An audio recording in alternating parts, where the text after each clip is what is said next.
In this video, I'm going to talk about the area under a curve, which is also known as the integral.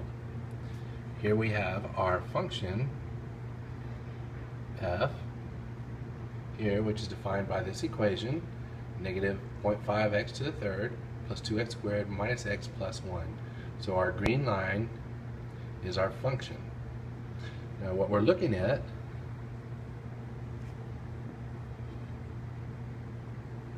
is that we have a slider over here. I'm going to move a little closer so you can see. And as I change the numbers on my slider, different things are going to happen. What we have are rectangles. We're going to look at the area under the curve using rectangles.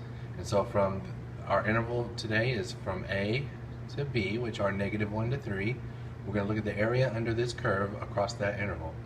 And we're going to increase the number of rectangles we're going to use to estimate that area under that curve, which, as we've discussed, is called the integral. Some things that you'll notice over here, we have f, which is the true area under the curve, or the actual integral.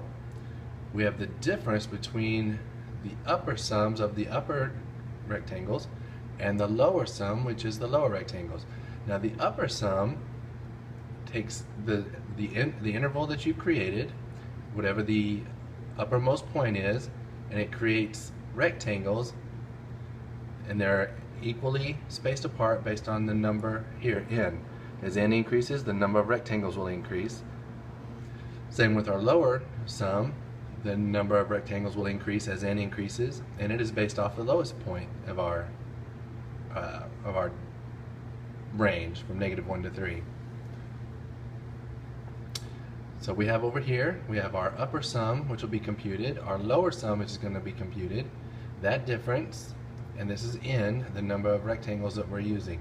Now you'll notice as we increase the number of rectangles from n equals 1 to say n equals 5, so now we have 5 equally wide rectangles. The upper sums, of course, are using the upper portions of the function, and the lower sum is using the lower portion of the function.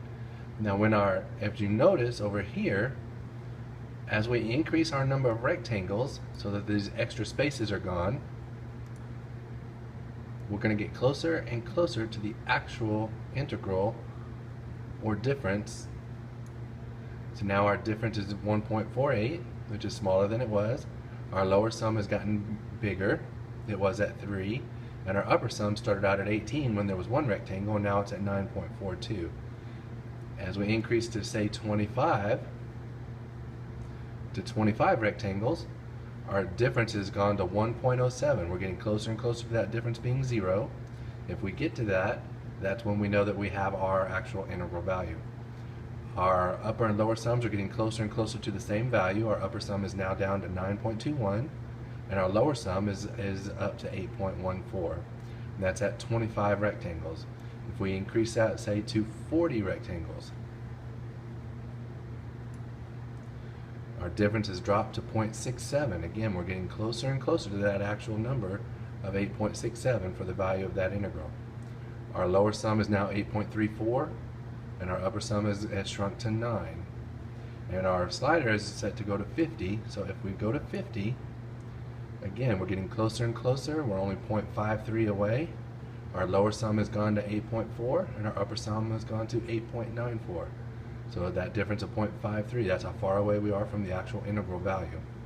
And this is over this one particular interval. If we change our interval, of course that'll change all those numbers, and our rectangles will be different widths, and so they'll have different areas, and that'll affect all of our numbers.